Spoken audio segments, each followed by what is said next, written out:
The world of football with a soccer perspective. This is Soccer Today with Duane Rollins and Kevin Laramee, live on the Sports Podcasting Network. Good day, good night, and welcome to Soccer Today for Thursday, October 24th, 2019, now also known as El Trafico Day in the playoffs. And to talk about LAFC versus the LA Galaxy tonight, joining us live from Los Angeles, Alicia Rodriguez of Angels on Parade and MLSsoccer.com. Alicia, how you doing today? Doing well. How are you guys doing? We're doing well as always, and thanks for your time this morning. Obviously, a very big game tonight. One thing that first jumps out, though, before we get into the more nitty-gritty, is the injuries with LAFC. There's a couple really big players that went down, Mark-Anthony Kaye, Walker Zimmerman. Can you give us a bit of an update on that, and how healthy do you expect LAFC to be right now? Sure. I think Walker will be fine. He suffered a head injury in the final season game, but he's been training, I think, normally all week, and he's not even on the injury report, so I expect he'll be playing. With Mark, it's a little bit different. He had a hamstring injury, of course, on duty with Canada. When he got back, they initially said it was day-to-day, so that sounds pretty promising. I wouldn't be shocked if he actually plays today. I wouldn't be entirely shocked if he doesn't play at all, and this is some sort of, gamesmanship at play. But I think there's a pretty good chance he'll feature. So in that case, it's relatively good news. Otherwise, among the kind of core group that plays week in, week out, they have pretty much everybody available. So they're on solid footing in that regard, and really, it just comes to whether or not Mark's going to be available or not. You say there's gamesmanship in the playoffs when it comes to injuries. Josie Altidore sent a photo of himself out on Instagram yesterday in New York, even though he wasn't in New York. Figured that one out. Anyway, it's obviously a very exciting game. LA's, spending big money to go to this one. What is the hype? Is the hype real, or is this just isolated to the soccer community? How much is this game being talked about in the sports community in general? It's a little bit of both. I think it is getting some wider play around Los Angeles. The local news channels are all covering it, which is, a little bit different than normal. Usually they just pop in when a superstar signs or, something, a stadium opens, something like that. But they're covering it this week. So there is some wider attention. I still think that most of the hype is pretty well confined to the soccer community. Obviously the Dodgers are out of the playoffs. That's something that everybody's pretty sore about. But it's the opening of basketball this week, the NBA.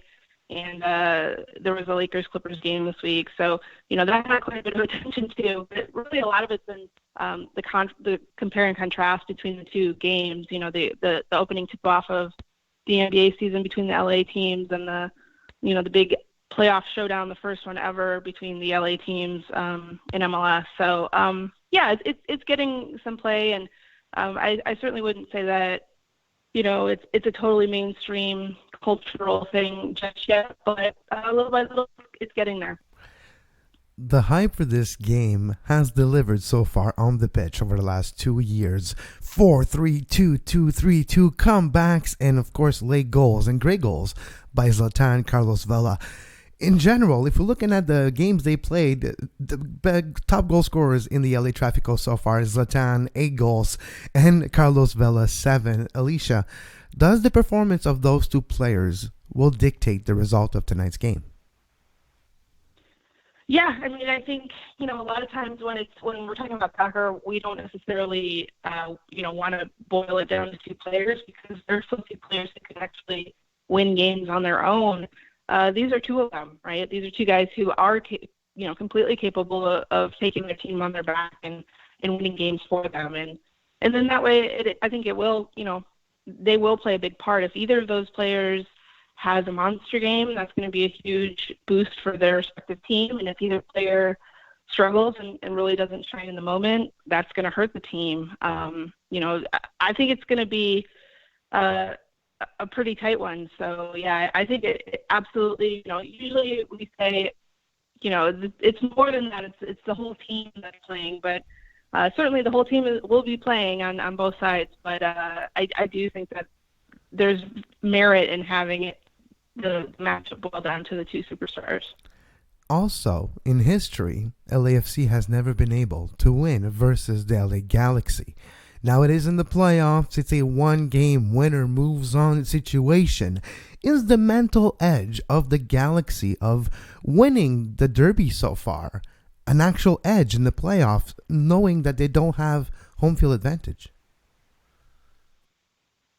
I think that's a good question. I mean, we'll find out, obviously, when they play. But I think that there's a definite mental edge, that's for sure. LAFC is saying the right things. They are acknowledging that kind of the way that these games have broken so far is in their favor, and it's kind of mounting a little bit for them. But they're still out there trying to work hard, trying to downplay, it from really blowing out of control. But really the only way to kind of get rid of these narratives is to win. And that's really something that they have to get over. And, you figure once they get over it, then the teams will probably be on much more even footing again. But, this really is the biggest game for LAFC in their history so far. The Galaxy have had lots of big games. But this is it for LAFC, so far in their history. Alicia, we saw last night New York City FC go down 2-1 to Toronto in what was a sloppy performance with two bad mistakes leading to Toronto goals after the long layoff. Do you think the layoff is something that will affect LAFC in a similar way tonight, or are they prepared for it properly? Yeah, I that's something that's a huge concern for me. I'm a big believer in rhythm when it comes to teams. Teams being they always talk about fitness, but I think that there's a rhythm that you pick up when you're playing regularly, and so when that's disrupted, I think that hurts not every team, but a lot of teams quite a bit.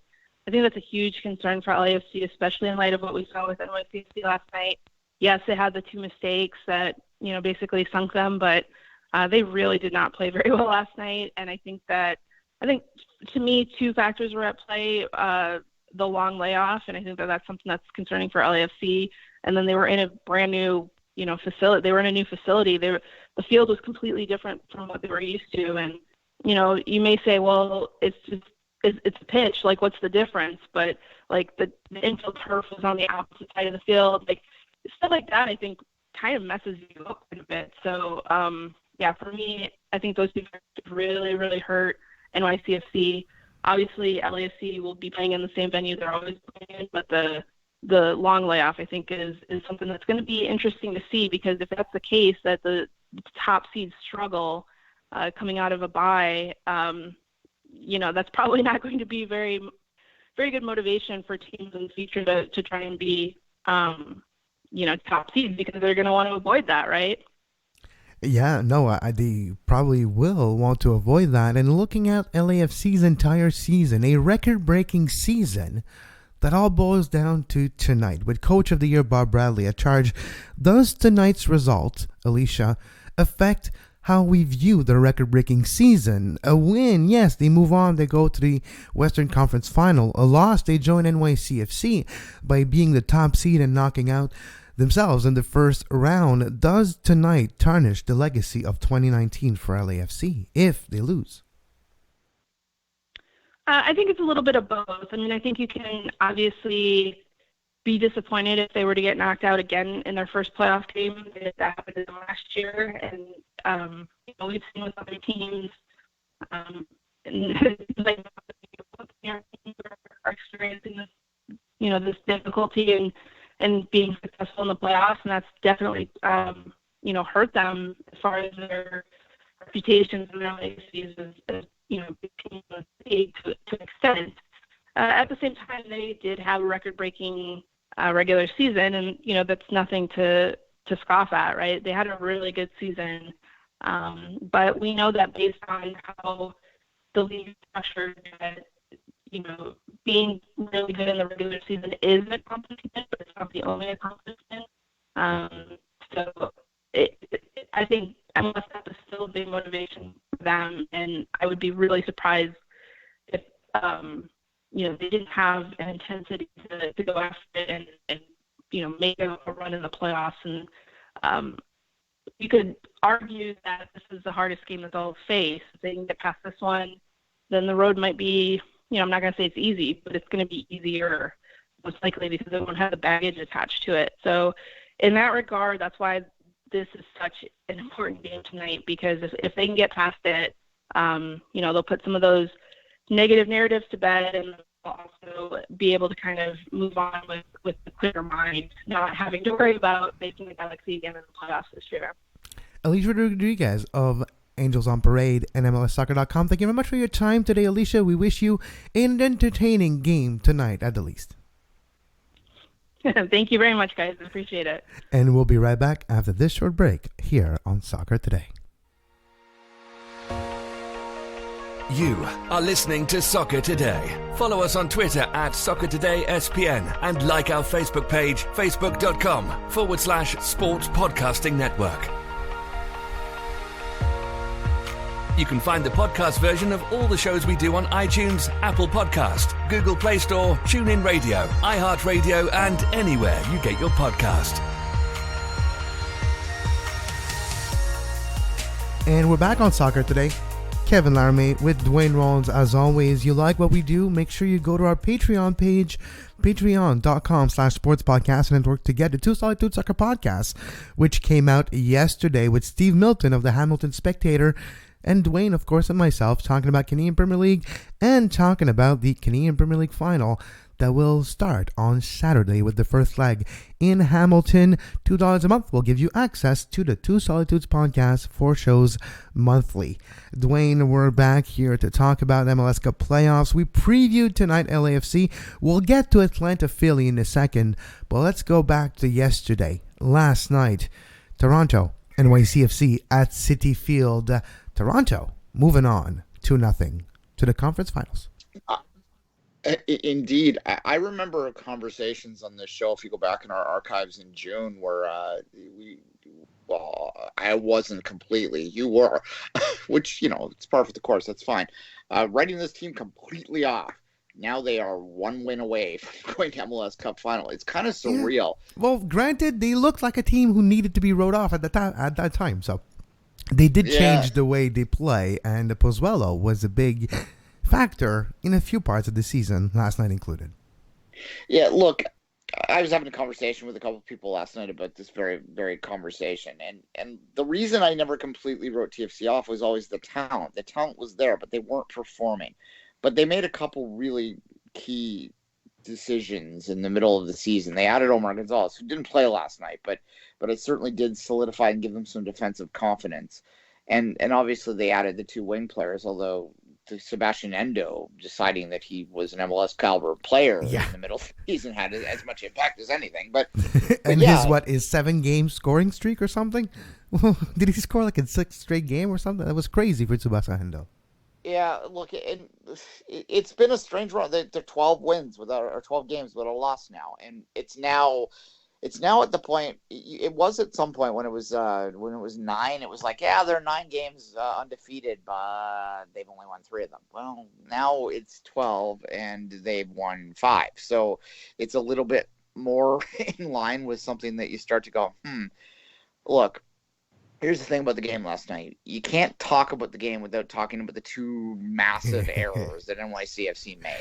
Well, that was going to be my next question for you, Duane. Was it going to be TFC won the game, or did NYCFC lose the game? Which both can be said that are the same thing, but sometimes they're not.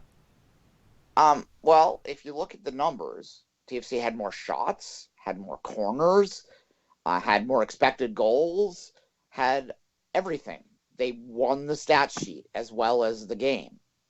New York had a 20-minute stretch in the game, however, where they looked absolutely unstoppable, and TFC survived that 20 minutes. You're talking about the 60th to 70th minute or so, right? Yeah, okay. Just after after TFC scored, basically, until about the 70th minute.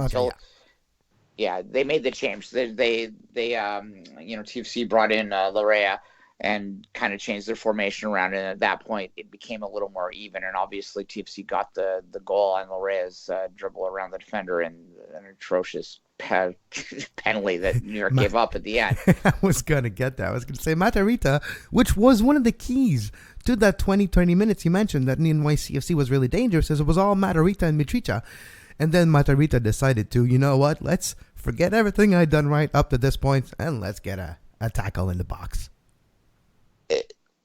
Normally when a penalty happens that late in a game, like, it doesn't matter how obvious it is, people are going to complain and say that it shouldn't have happened, let them play and stuff like that. No one was complaining about that. That was just an absolute ridiculous decision he made. It was like, look, but let's take a step back, though. Richie Laryea, who is having one hell of a couple weeks right now, profiled very That's true. Profiled in, if you read the Athletic profile that Sam and Joshua put out last week as well, it's a really inspiring kind of story to read about a player not giving up in his career and facing adversity. I mean, let's keep in mind that this is a kid that was drafted in the first round by Orlando, was told last year at this time, a year ago right now, Orlando's GM pulled him into a room and told him that they did not think he was an MLS caliber player. Who said that? Orlando? Yeah. Well, you know what? Color me something other than purple, because I'm not shocked at all. No, and look, obviously, he's changed position. He's worked really hard to get here. But it's not like people were knocking down his door. The only opportunity he got was TFC, and that was probably largely because they knew this kid from further back because he's a Toronto kid. And then he earned it. And, look, you can't even imagine, sorry, I wasn't where I was going with this, but we might as well continue. The story details, the whole situation. He's in January going to camp without a contract on an invite. His partner is pregnant. He doesn't know how he's going to pay the bills, to pay for his baby's food. And he somehow managed to change his position, earn a contract, and is now one of the most valuable players on this team. Yeah. That is remarkable. There's no motivation quite like I need to pay my bills motivation. And I can totally understand the drive. It's another level. When you're expecting a child, the drive you get, and if you can channel it, if you can use it as a catalyst, which I guess Laryea did. Yeah, and look, he's a great story. I mean, there's lots of people listening to this show that aren't TFC fans, but I think even those folks can take a step back and be human and understand that this is an amazing story for someone who's really worked hard to get to where he is today. But at any rate, he made a great dribble to get around and to force the bad decision. So it wasn't completely just a bad decision. So that goes on to what you said a minute ago. Did TFC win or did New York lose? The answer is yes. It's the third time I've made that joke in the last 2 weeks. That's funny. Yeah, you want A or B? Neither or both. Exactly. Yeah. That's what yes means. But look, and the other thing too, and you saw it. If you watched the post game interviews, and a lot of us did probably, you saw the interview with Michael Bradley. Michael Bradley practically had tears in his eyes. And we'll get to why in a second. Well, I mean, we could joke about that. Yeah, we'll get there in a minute. But beyond that, to be less cynical for a second, I think these guys right now, it's funny. It's not that long ago that they were at the top of the mountain, and that no one was doubting them. That when sports guys win titles, they usually go, "Everyone was against us." No one was against TFC in 2017. They were clearly the best team, and they won. But now it's kind of a different thing, and I think that a lot of these guys have a little bit of pride going on, and that suddenly they're a win away from playing for MLS Cup again. In fact, we're mighty close to part 3. We'll talk about that game in a minute too. Yeah, Seattle-Toronto, the rubber match, part 3. Winner, loser leaves town match between Seattle and Toronto. Hell in a cell. Toronto and Seattle, but yeah. Anyway, no, it's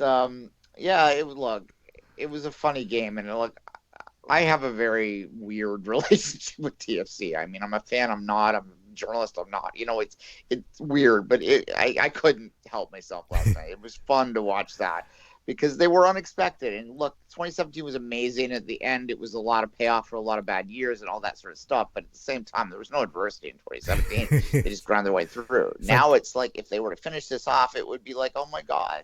So 2017 was like, I don't know, Canada at the Vancouver 2010 Olympic Games on hockey, where Canada basically just won everything without being tested. Are you saying that 2019 for Toronto FC could be like Sochi for Team Canada in hockey? It's that type of... Look, we're both in Canada. It's mandatory. It's by law that I need to do a hockey reference per show. So it's here. But yeah, maybe that's a good analogy if you want to look at it that way. Yeah, it's fair enough. Or it's to take it back to soccer. The bronze medal of the Canadian women's national team. Yeah, 2012 versus 2016. 2016 reversed though. 2016 was they deserved it. 2012 was they miracle got it. Yeah, that's true. And one felt better than the other, even though one was better than the other. And it would be similar if TFC were to finish this off now. But I think that I asked on my Twitter yesterday. We'll get to the game in a minute and preview tomorrow. Don't worry. We'll leave TFC after this in a second. Maybe we'll talk with Bradley. But yeah, I'm going. Yeah, I asked on my Twitter if TFC lost last night, would it be a success or a failure, or would it be exactly what you expected? And most people said about what they were expected. So now at this point that they're at the Eastern Final, I've got to think that most people have to view this as a success, regardless of where it goes. The other joke I made on my Twitter last night was, searching Vanny out, no results found. Well, of course. And Greg Vanny deserves a lot of credit for the last few weeks. He adjusted he has won these two games. Not personally, he wasn't out there scoring goals, but he made adjustments in the lineup, in the tactics, moved Pozuelo to the false nine position, made decisions to put guys on the bench that have been starting all year and tweak it a little bit, made decisions to start guys to bench guys that were making far more money than the guys starting, all those things to get this team in the best position to grind out wins against when no one was predicting them. Like the one consistent when you listen to the MLS Cup previews, MLS Cup playoff previews from all the experts was if Josie doesn't play, TFC has no chance. Well, Josie hasn't played. And in fact, I'm going to go so far to say I don't think he's going to play. I think he's done and they're just not announcing it. Because if he was going to play, they would have trucked him out last time. I don't think he was in New York yesterday. So there you go. But so are you saying that picture that he tweeted of himself in New York was not taken yesterday? I would suggest that perhaps it was a bit of a ruse to keep New York City guessing until game time. Yes. So, although his partner does live down there, so it's possible that he did go and but he wasn't with the team, like he wasn't on the bench. So anyway, it was as a TFC fan, put my fan hat on for a second, that's easily top 10 moments ever in terms of the team, just because of the unexpected nature of it and the fact that they got the lead and then it looked like I was texting Kristen Knowles as a vocal minority last night during the game, and I said when TFC was up 1-0 and New York was like waving at them, I texted her next goal wins and whoever wins this goes to MLS Cup final. And she said, "Can I quote you on that?" I said, "Yes." So you'll hear that on her show. And I was wrong. Yeah. All right. So before we move on from TFC, just quick mention of Michael Bradley. You mentioned his tears in his eyes and a certain happiness in the post-game post-game comments with Christian Jack on the field after the game on TSN. One thing that was interesting is then you go back to last year in a Paul Tenari article saying Michael Bradley has a clause in his contract that if they win this year's MLS Cup, his contract for next year is automatically picked up at $6.5 million a year. So, I would laugh too. I'd be crying too. I just won $6 million because he's going to make $200,000 otherwise. Exactly. Otherwise, he's just a player. He goes from big paid DP or just a TAM player if he's lucky. Actually, he probably won't be able to get TAM because he has to be GAM. But anyways, we'll see. Yeah, look. Michael Bradley had a hell of a game yesterday too. He, especially in the first half. Like most people are going to focus on that 20 minutes, as I said. But if you go back and rewatch the game, and especially watch the first half and see how much Toronto dominated that first half, Bradley was a major factor in there because he was controlling everything through the middle. He was stopping play. He was distributing. And he was Michael Bradley of a couple of years ago, and it was a hell of a game. TFC absolutely deserved to win that game. Don't get caught up in the 20 minutes that went bad. Don't get caught up in mistakes. They earned it. They had more expected goals. They had more shots. They had more corners. To argue that New York City FC lost the game, Toronto didn't win it, is silly. It's watching it through a certain view that I can't argue with. You're going to think this anyway. But look, they're one win away from MLS Cup. I'm going to be honest. I didn't think that was going to happen, but here we are. Here we are. Now, let's continue our playoff review from last night. Seattle Sounders 2, Real Salt Lake 0. They did get a late red card. Everton Luiz with a terrible two-studs-up sliding tackle on Gustav Svensson. Luckily, Svensson is not injured. He did score the opening goal in this game, followed by a cracker of a goal by Lodero. A beautiful, outswerving goal. It is the end of Nick Rimando in Major League Soccer after 20 years, 13 of them with Real Salt Lake. As a starter, Nick Rimando bowed out last night, and he showed a lot of character as well, probably dislocating his shoulder early in the game and finding a way to grind it out and perform an amazing performance. 7 saves, I believe, last night for Nick Rimando with a dislocated shoulder, allegedly. This was another great game. Seattle Sounders did not play the first half really well.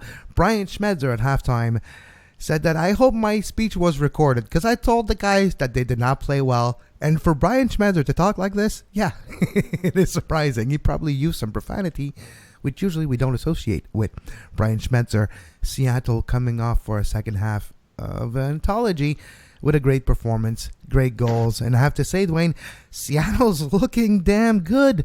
When will we give Brian Schmetzer the credit he deserves for how he's managing this team in the playoffs over the last 4 years? Well, I mean, look, Seattle's right there. I made the joke earlier. Well, it's not even a joke. It's an observation that we're very close to part 3. Both of those clubs have just grounded out over the last 4 years, and if they get to a third final in 4 years, they deserve a lot of credit for that. And they're a win away. And with LA's, and this time it would be in Seattle. That's would be the difference. Yeah, for sure. I mean, maybe they'll actually show up in a final for once. Anyway, but Ramon Torres shaved his head, so maybe that's going to help them too. It's a little less baggage. I don't know. No shots on goal. They still won. They won the shootout. Yes, they won that mini game at the end of the game that determines the winner. But I thought they were full measure last night. I have to say, RSL did play well. They had a few moments. It's unfortunate that they were 2 goals down late because of when Joao Plata came in. It was a bit closer, and Joao Plata, he's one of the so weird the season RSL had, right? And Joao Plata has played 4 minutes, I think, in the last 17 games or so. It's crazy.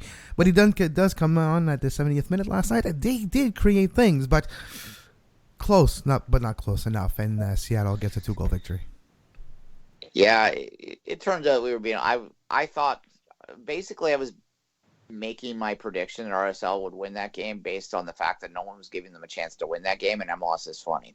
I mean, so it wasn't really that logical when I think back on it, but Seattle for sure is right there. And there's an interesting thing I find now when you look at the teams remaining in this playoff, especially if Atlanta wins tonight. This is not a parity league in the way it once was then, because it will really be the money that's going to be dictating things. LAFC or Galaxy, if Atlanta wins, Toronto's through, Seattle spends, does that tell you something? You're not going to win nickel and diming. NYCFC was a nickel and diming team, which is ironic because they're the richest team in the league. But yeah, this is a team this is a league that is starting to become top heavy. I don't have a problem with that, but I think that probably our listeners in Vancouver might, or our listeners in Colorado might, because for years what this league hung its hat on was the fact that any team could win on any given day, and there's still an element of that. But when you look at the teams that are still remaining, there's a lot of top end talent, and that top end talent ain't cheap. No, it ain't cheap, and we'll see now. Okay. Let's look at NYCFC for a second. We've talked a lot about Toronto. We've talked a lot about the mistakes in NYCFC, and I know we moved on to talk about Seattle and RSL, but there's not a lot to say about Seattle's performance and how, well, they're looking like they're going to steamroll. And if it's the Galaxy, I wouldn't be surprised if Seattle beats the Galaxy quite handily and finds themselves in MLS Cup.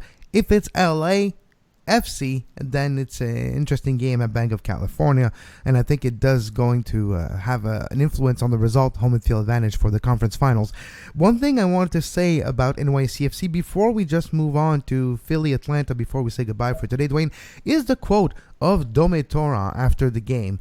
Another disappointing loss for NYCFC, the mistakes, the way they set up, and they had just a few minutes of success in this game. Dominic said after the game, post-game, I have to go to Manchester and speak with the bosses. I'm not sure if I will be back, but the coach is not important. The most important is that the club renewed very important players and can move forward. That does sound to me like Dominic is not expected to be back as manager of NYCFC next year. Yeah, perhaps. I mean, it's funny because City Football Group does truly, I think, operate as a group, just as Red Bull does. And I think that's something that a lot of people have trouble with in this part of the world. But the reality is that they demand success in City Football Group, and they're going to be a little bit more world, little less MLS, a little more rest of the world when it comes to decisions like that. And the fact that they could not win this game again, and they continue to struggle at the business end of the season is not going to bode well for him. But I will say this. What that team needs is a high-end game changer. They don't really have that. And they have the money. They have the money for it. So, if he goes to Manchester and convinces them to spend $10 million on a player, hell, they've got one retiring from Manchester City this year that Aguero. They might be able to convince to. Well, right? No, they're not taking Aguero yet. Okay. But David Silva, who's rumored to go to Miami, might be available, and he's older and he's MLS 2.0 in a lot of ways, but he's still a brilliant player. Did you see the goal he scored on the weekend? Oh, yeah. So yeah, there are options for City Football Group. They've got some pretty long fingers and some pretty deep pockets that they could bring a player. Long fingers and a very thick wallet. Yeah. Well, that's why they have back problems, because they put their wallet in their back pocket, and when the City Group is trying to sit, it does create a big difference of levels in the posterior region. So that's why it's unbalanced. The wallet is so big. But now let's move to tonight. Philadelphia, Atlanta. Winner goes to play Toronto at their own home. So that's where it'll be decided. The conference finals in the Eastern Conference will either be in Philly or in Atlanta. Philadelphia hosting, who's hosting? Oh, Atlanta's hosting Philly in this one. So that's going to be an interesting game for both teams. Who do you think has an edge tonight? Of course, Atlanta's a bit injured, but also we have a newly minted Goal of the Year winner, Josef Martinez, tonight, and he's a game changer on any given game. He can be the difference. As well as Chip should have won Goal of the Year. But anyway, look, who's the best? Whoever survives, because these are two beat-up teams right now. And as I said yesterday, when I talked about this game, I thought, and I still think that I think Toronto's going to MLS Cup Finals. What I'm saying here, I thought the winner of NYCFC TFC would make the final, because I don't think between Atlanta's backline problems and Philly's best player, which is they're more reliant on than Toronto is, clearly based on this far of the playoffs, playing on a dead leg, basically. I think that it's going to be tough to get through this, and it's especially going to be tough for Philly, I think, to get past Atlanta on that turf down there. So I don't know for sure. I think it's going to be hard for Atlanta to survive the defensive fragility, but it's hard to bet against their top-end talent in this, because I think their top-end talent's a little healthier than Philly's. That said, we've been underestimating Philly all year, so who knows? It's a bit of a coin flip to me. Yeah.